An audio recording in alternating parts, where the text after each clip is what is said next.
Mes frères, mes sœurs, l'énergie nucléaire, les bombes nucléaires ne sont qu'un petit danger face à ce qui est possible de faire avec l'intelligence artificielle.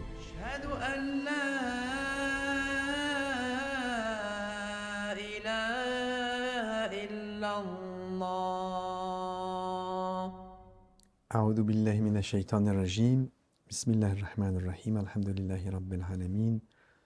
اللهم صل على Muhammad wa ali Muhammad. Assalamu alaikum jami'an wa rahmatullahi wa barakatuh. Je cherche refuge en Dieu contre Satan, le lapidé, et au nom de Dieu, Ar-Rahman, le clément.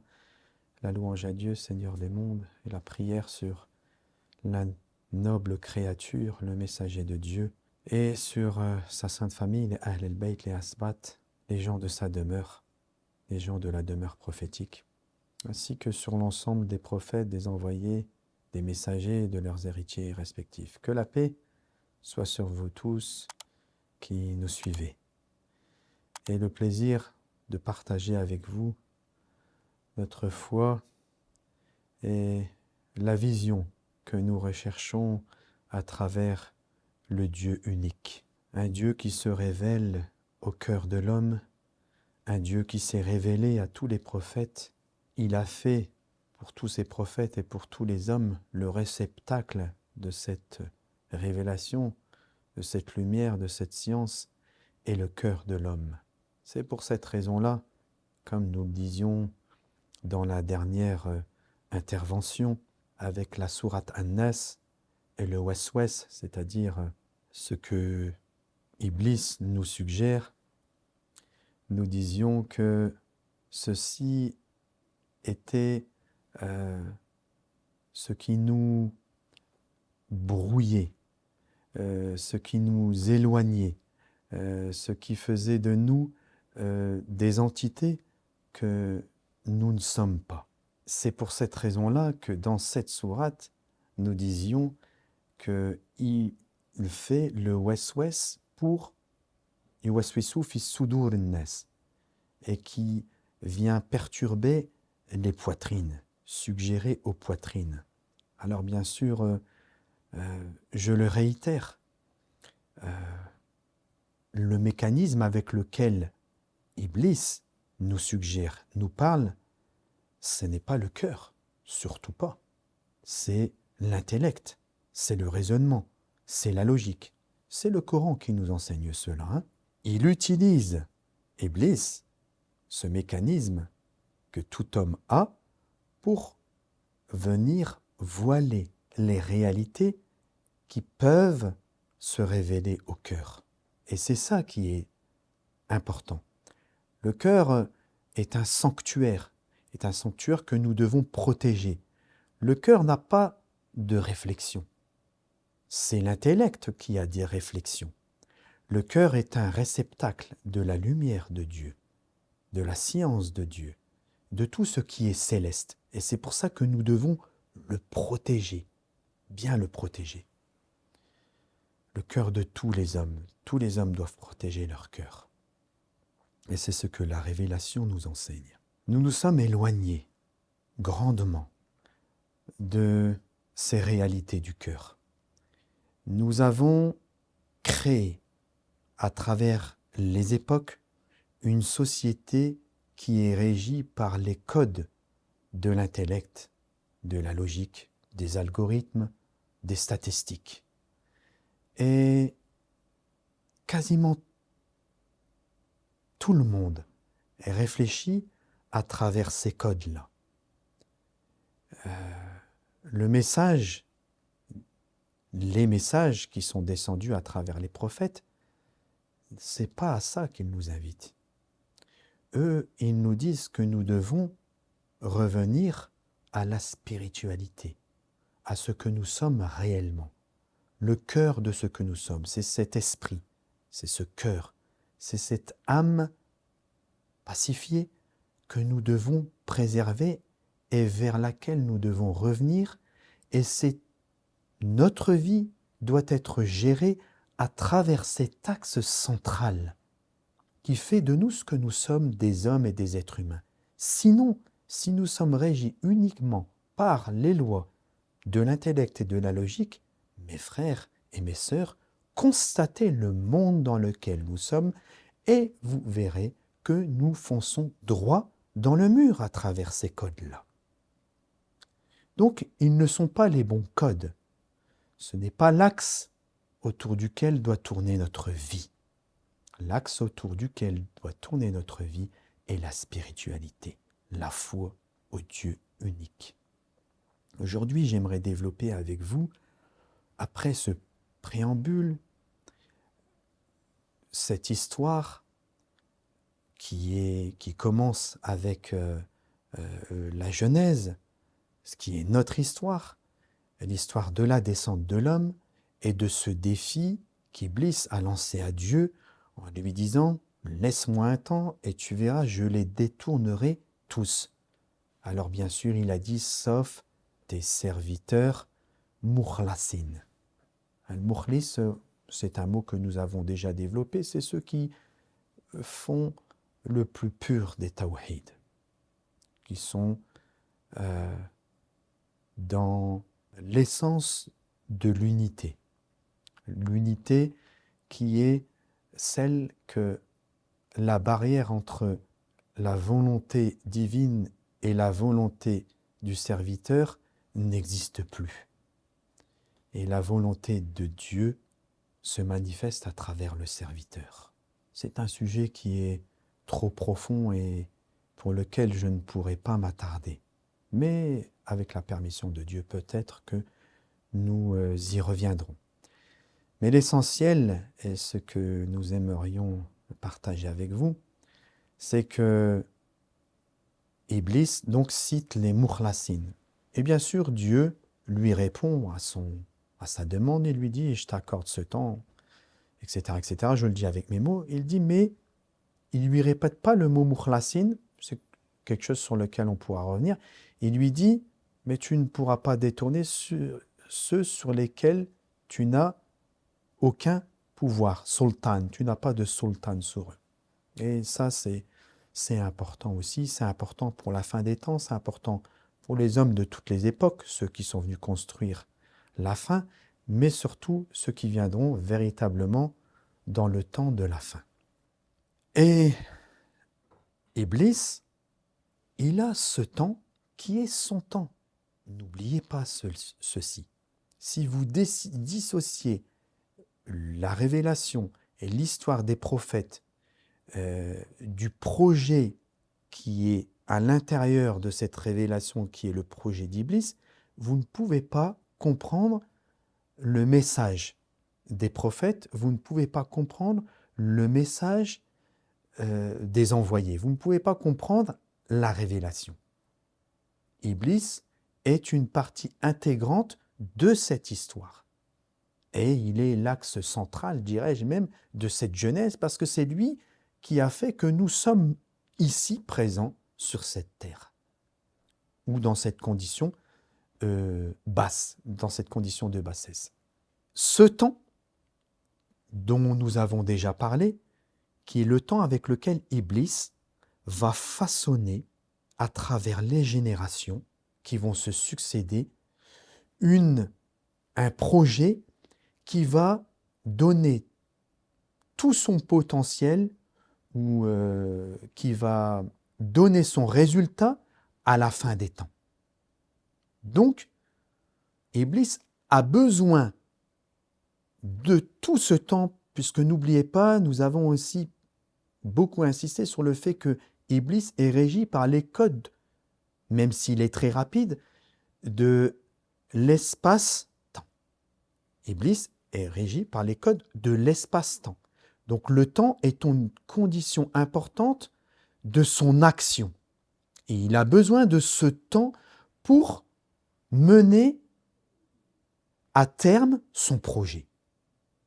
Donc son projet, si je puis utiliser ce mot-là, ne se révélera complètement ou ne donnera son résultat final qu'à la fin des temps.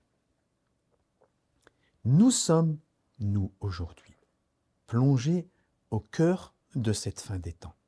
Les codes avec lesquels nous avons, depuis le début, fait tout pour que elles régissent nos sociétés, ce sont les codes de la logique et de l'intellect qui aujourd'hui sont en train de donner leur plus haut potentiel.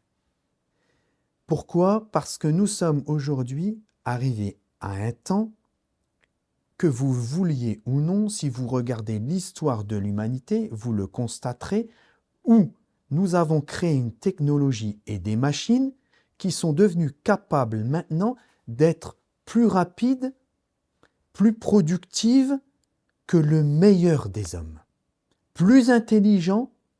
Alors quand je dis intelligent avec les lois de l'intellect, plus intelligent et plus rapide que l'homme.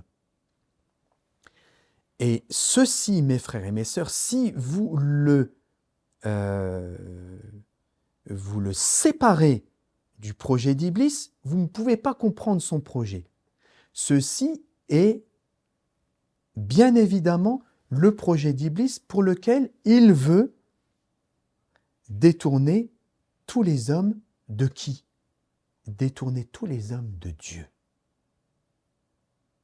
Pour détourner tous les hommes de Dieu, il faut qu'il arrive à créer quelque chose, une entité, on va l'appeler entité, une entité qui est capable de faire, alors je le mets entre guillemets, parce qu'en réalité c'est vrai, ça apparaîtra comme ça aux yeux des hommes, c'est une illusion, mais ça n'est pas vrai. Mais une entité qui sera apparemment capable de faire tout ce que Dieu est capable de faire. Dieu est capable de ressusciter, cette entité sera capable de ressusciter. Dieu est capable de guérir, cette entité sera capable de guérir. Dieu est capable de faire un certain nombre de choses que vous connaissez, eh bien cette entité sera capable de le faire. Et donc, nous aurons atteint le summum des summums, qui est la plus grande des séductions, puisque Iblis, qui a été séduit par sa propre nature, a dit « Tu verras, je les séduirai tous ». Et c'est les hommes qui recherchent l'entité Dieu, excusez-moi, pas les hommes qui recherchent l'entité Dieu, parce que ça c'est ceux qui se sont détournés de Dieu, mais les hommes qui recherchent Dieu seront tout aussi séduits par cette entité qui est capable de faire apparemment ce que Dieu fait et qu'il est le seul à pouvoir faire. Donc mes frères et mes sœurs, pourquoi je tenais à réitérer ça? Parce que je vais prendre un exemple sur, par exemple, le nucléaire, la technologie nucléaire. Mais j'aurais pu prendre d'autres exemples. Mais la technologie nucléaire, à la base, quand elle a été découverte, elle avait, je puis dire, deux solutions. Soit servir le bien, et faire des choses pour le bien de l'humanité, ou soit servir le mal, faire des choses qui pourront détruire l'humanité. Et c'est ce que peut-être couramment on appellera, comme en France on a des centrales nucléaires pour la production d'électricité. Donc c'est l'énergie nucléaire civile. Mais à côté de ça, ils ont fait ce que l'on nomme la technologie nucléaire militaire. Et ils ont créé des bombes nucléaires. Des bombes nucléaires qui, soi-disant, sont censées nous protéger et qui, aujourd'hui, ils appellent ça des armes dissuasives, c'est-à-dire ce sont des armes, théoriquement, qui ont été créées pour ne pas être utilisées. Tellement elles sont dangereuses et elles pourraient réduire l'humanité à néant. Mais pourtant, elles ont été créées par l'homme. Pourquoi? Parce que l'homme qui n'est pas régi par les lois du ciel, eh bien, il réfléchit avec des codes logiques qui, selon lui, permettront de protéger l'humanité. Et c'est là où nous disons « ceci est un danger ».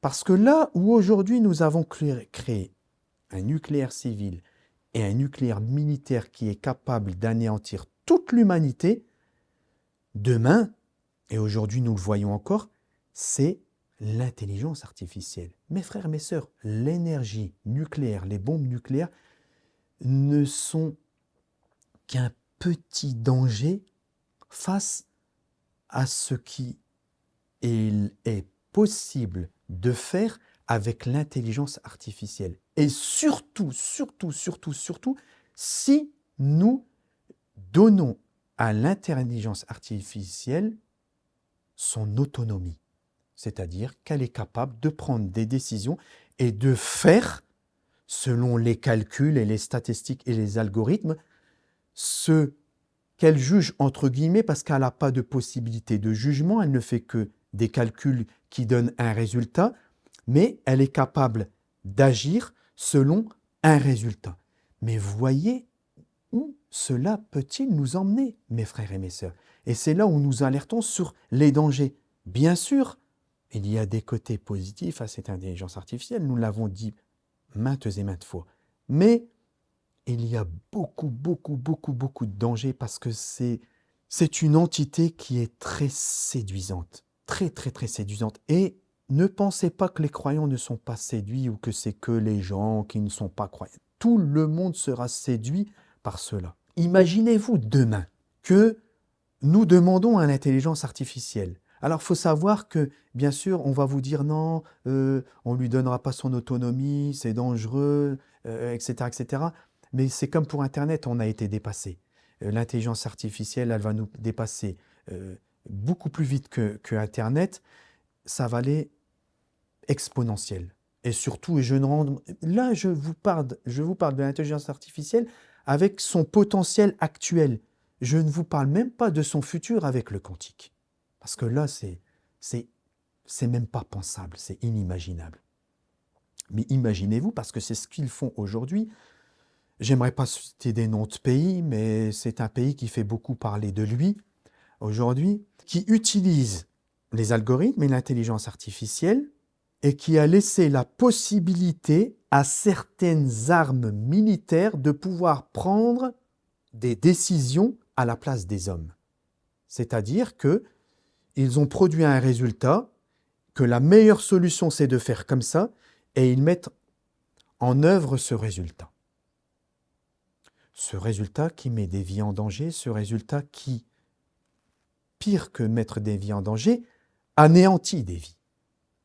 Imaginez-vous demain, parce que les hommes qui réfléchissent, parce qu'ils ne réfléchissent plus avec la spiritualité, ils ne réfléchissent qu'avec l'intellect, ils ont voulu enlever Dieu de la société, et c'est ça le plus grand danger en réalité.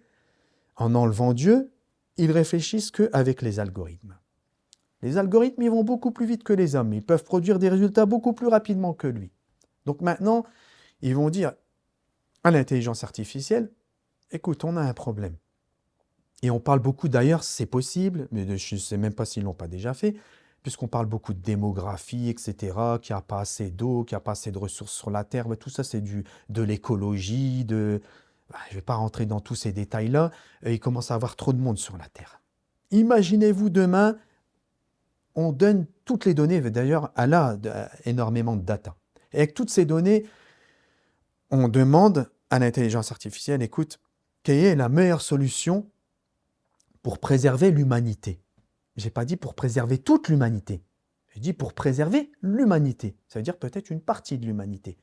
Et qu'elle te dit, elle te produit le résultat statistique avec toutes les données qu'elle a et que l'homme est incapable de pouvoir faire ce calcul aussi rapidement qu'elle. Elle te dit, la seule solution, le résultat, c'est de faire disparaître les 2/3 de l'humanité. Vous voyez où est-ce que l'intelligence artificielle nous mène? Et surtout, le pire, c'est si on lui donne son autonomie. C'est un très grand danger, mes frères et mes sœurs. Et tout le monde sera séduit. Je vous en prie, mes frères et mes sœurs. La moralité dans ce que je suis en train de vous dire. Soyez vigilants. Soyez très vigilants avec vos ordinateurs, avec vos portables, avec toutes les technologies que vous avez entre les mains. Parce qu'elles rentrent insidieusement dans votre vie et elle vous apprend tout doucement à compter sur elle et vous en oubliez Dieu. Le jour où vous aurez oublié Dieu, vous ne en rendrez même pas compte. Parce que vous aurez acquis ces mécanismes, ces automatismes qui font que lorsque j'ai un problème, je me tourne exclusivement, alors j'ai bien dit exclusivement, vers la machine en oubliant qu'il y a un Dieu qui régit cette terre et cette création, puisque c'est lui qui l'a faite et c'est lui qui la connaît mieux que quiconque. Je voulais partager avec vous cela parce qu'il y a aujourd'hui des gens qui disent parler au nom de Dieu, qui disent mener une action au nom de Dieu. Ces gens-là, mes frères et mes sœurs, il faut s'en méfier. Ils utilisent, écoutez-moi bien, ils utilisent les codes de notre foi, de la religion, que ce soit la Torah, que ce soit l'Évangile, que ce soit les psaumes de David, quelle que soit la religion. Ils utilisent ces codes-là et ils les transposent dans les actions qu'ils mènent. Ils les mettent dedans et ainsi, ils font ce qu'ils reprochent à nous les croyants, en nous disant « oui, ces gens-là, ils veulent convertir toute l'humanité, ces gens-là, ils veulent tati-tata ». Excusez-moi du mot, ce sont des mensonges, je ne dirais pas le mot que je voulais dire, ce sont des mensonges, ce sont des menteurs. Ils mentent, ils utilisent les codes de la foi pour faire ce qu'ils sont en train de faire, comme si Dieu leur avait donné un pouvoir, alors qu'ils n'ont aucun pouvoir. Et tout ce qu'ils font, ils le font parce qu'ils pensent être des gens à part, des gens supérieurs et des gens à qui Dieu a donné le pouvoir de régir toute l'humanité et de décider à la place de Dieu en définitive. Alors que ce sont des menteurs, ils n'ont aucun pouvoir. Ceux qui sont véritablement les hommes de Dieu, vous savez ce qui les distingue, mes frères et mes sœurs? C'est que ils ne disent pas « je viens au nom de Dieu », mais quand ils agissent, on le voit que c'est Dieu qui agit à travers eux. C'est complètement différent. Nous voulions alerter notre famille et moi-même, nos frères et nos sœurs, sur ce sujet d'une importance capitale. Nous sommes, je le dis en toute modestie, nous sommes, et en particulier mon maître Sayyid Yahya al-Qawasimi, rahmatullahi ta'ala alayhi, le premier, à avoir fait le lien entre le projet d'Iblis et l'intelligence artificielle, l'eschatologie, la fin des temps et ce que nous vivons aujourd'hui.